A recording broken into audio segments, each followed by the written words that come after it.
Hey folks, hacking this and that back again with yet another video. Surprise, surprise. This time, if you haven't figured out, we're going to talk about mappers. And I actually saw somebody post a question earlier this week about a very simple basics. What is mappers? How does it work? So I figured, what the heck? I've been doing this for a while. I have a general understanding of the process. You're actually going to find me talk about some of the key aspects of Helium console that I've done in previous videos. So if this is your first video and you're looking for some definitions about some of the things I'm going to talk about, I really do encourage you to take a look at some of the others, specifically understanding your payload. So mappers, what are they? This is one of my mappers. This is a Heltec, I think it's a 6502 GPS. I'll post a link to it in the description below.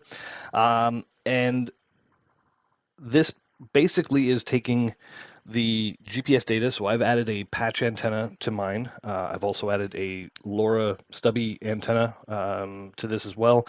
And underneath there is a battery pack. Going a little further, I've added the vibration sensor. I'm probably going to swap that out hopefully in the next couple days, because I do want to get this finished and ready to go to Helium House next week, as I'm going to be doing a lot of walking around New York City, and what the heck, why not map some New York City as well. This is built using, oh, I'm blanking on the dude's name.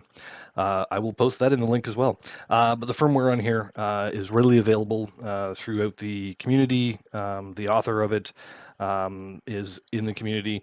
There's probably about 3 or 4 sort of key contributors to the mapping program when it comes to building device and device hardware. There is a lot of confusion about how mappers work. So my goal today is to try to walk you through the process of how this little device feeds information to this website and gives you those pretty little star graphs. There is a lot of confusion as to why can't this be used to hunt out spoofers. The reality is it does give you some useful information. You can see here that we've got a point on the map that apparently communicated with hotspots up to 7 miles away. And somehow all of the other hotspots in between didn't. Now, that's not to say every hotspot is installed perfectly and has good line of sight, antennas up high outside. There are a lot of people who are still stuffing them in a bedroom window, sadly. But how do we know that those are accurate? So this is where, can mappers be used for hunting spoofers? What stops me, a evildoer, malicious intent, from turning around and taking something like this, which is also a Cubecell. This happens to be the ABO1. That has nothing but a transmitter and a brain. It lacks the LCD display. It lacks the GPS data receiver. It lacks a GPS antenna. And programming in a series of GPS data points and saying, send this to the network. This is where the secure mappers thing comes in, and why general mapping devices are not considered reliable sources of information, because I could stuff this website with all sorts of garbage data, and then you can't tell the good from the bad. The reality is, you can send any payload you want on this thing. You can say hello world and send that through to an application. So I could just easily say minus 62 one direction and plus 12 another, and send that through and say, this is where I was and I heard hotspots. Now I'll get through to the point of heard hotspots, because I think that's one of the big misunderstandings of mappers. This thing, sorry, not this thing, well, any sensor, um, this thing does not hear anything. This thing is as dumb as this temperature sensor. It is yelling out into the world, here I am with coordinates. And that's how mappers work. So I'm going to get into some doodling. Some of you probably realized that I've switched the camera around. We've got the whiteboard set up. Many of you have been like, when is he going to draw something? I don't have the artistic skills of our friend Gristle King, so you're going to have to bear with my rudimentary drawings, but I am going to give you the understanding of how Mappers works, and then we can talk about how do we make it more reliable, more robust, more usable, and the things that you can do with it now. So let me switch things around a little, and we'll get rocking and rolling and drawing. All right. So, given my whiteboard here some reference points so that I can help explain this to you. So, um, this is how mappers work. Now, if I started the basics, we put a patch antenna on here. We're trying to receive a GPS signal. So we've got way up here a GPS satellite in orbit, and it essentially sends a beacon down to the Earth that says, I'm GPS number 7, and this is what time it is, and this is where I am in the constellation. That information is all digested by the GPS receiver on the device. Um, when you have multiple GPSs within range of your receiver, you can do triangulation and determine your location on the planet based on the number of satellites you hear and where they are in orbit. That is how your device determines where it is on the planet. Once your device has that information and it says, I'm in Orlando, I'm at Disney World, it is going to turn around and, based on the configuration of the firmware, send out a LoRaWAN beacon to the network that says, I'm at Disney. It's going to give the GPS coordinates. It's not going to do that specifically. So, if this is me with my mapper at Disney, and I send out that location beacon, I'm sending it out to everybody around me that can hear me. This is where the console configuration comes in. In console, I can configure my mapper, this is highly recommended, to buy multiple packets. So let's say I configure my mapper to buy 10 packets, and I send out that beacon, and we've got, purple pelican, orange orangutan, and pink flamingo over here as hotspots that hear this beacon and pass it onto the router, pass it onto console. This is where in your payload, if you look at your payload data, you're going to find a section called metadata. In that metadata is going to be hotspots. It is a array data set, so it starts with 0 because programmers are weird. And I love you all. You know, I don't mean that. But it starts with 0 and increments up, counting all of the hotspots that heard it to 10. If it only had it at 1, I would have a single entry in there, index 0. And it is a race. It is the first hotspot to submit that packet data to the router and say, I've got this for Peter's mapper.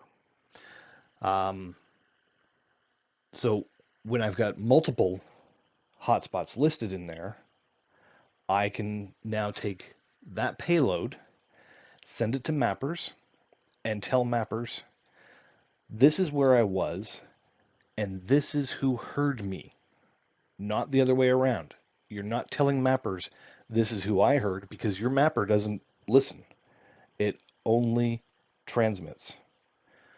So when that happens, let's say I've got it set for 10. I somehow managed to reach all the way, and my markers really aren't that bold. You know what? What the heck? Let's just do this. Um, I somehow managed to reach Mr. Green Alligator way out there. Now, maybe Mr. Green Alligator is up on a cell tower. Maybe he has phenomenal coverage. He's got a great antenna. This is where it's hard to determine whether he's there, where he really is up on a cell tower, or is he right here on his rooftop or in his bedroom window, but he didn't want to be here because his transmit scale sucked. And for those of you who can hear the dog barking in the background, I do apologize. Um, School kids are probably walking up the street at the moment. So this is where we need to look at the quality of the data that we are collecting in mappers. But again, I wanted to explain how they work so that you can understand the pluses and minuses of the system, how to use this information, and maybe how we're going to improve the system so that it becomes more useful. But this is, as I said, GPS sends down information, mapper decides where am I.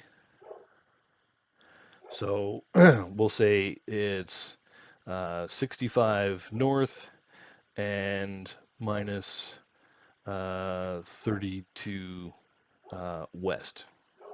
It's figured out where he is, and he's going to turn around and broadcast that out to the network. And any hotspot that hears it reports it back. Router and console determine how many of these it's going to accept based on the multi-buy, and then it sends that payload to mappers that says Peter's mapper was heard by all of these, and because of where their asserted locations are on the map is how we get that star pattern on mappers that shows the coverage of this location. So that is how mappers works. Like I said, I just wanted to answer the basics about this. I am going to include some links for the Cubecell hardware. The alternatives are TT-Go's. The WIO terminal can actually be used, which I think mine is still out in the garage. But there's probably some other options you could build or venture out and build your own. It needs to have the GPS receiver for your location, the LoRaWAN transmitter for sending of those beacons, and then anything else you want to add for features. Again, I said I'd put on the vibration sensor on mine. That allows it to go to sleep if it doesn't move for a while, and the vibration will wake it back up. The firmware, like I said, there's 3 or 4 contributors that have been sort of very active in the mapping community, creating the software that goes onto these. I will include links to that, lots of information in the Discord. So don't be afraid to poke around, ask some questions, and by all means, feel free to reach out to me if I can't answer your question. I do know some of the people in the community that are very smart on this.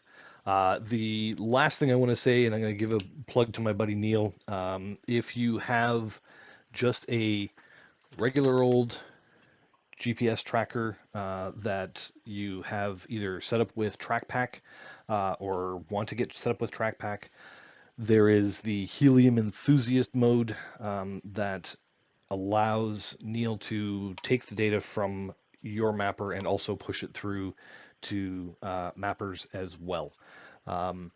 So that's how that works. And like I said, feel free to reach out to me on Discord. The handle's hacking this and that. If you are going to Helium House next week, I will be at Helium House. Please feel free to come on up, say hi. If you appreciate the work I've been putting into these videos, I do this to support you all. So knowing once in a while that you guys do appreciate it, you know, great to know.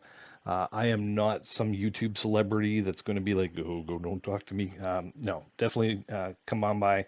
Looking forward to meeting everybody. Until then, I will bid you adieu. Good luck with your mapping project and have an awesome day.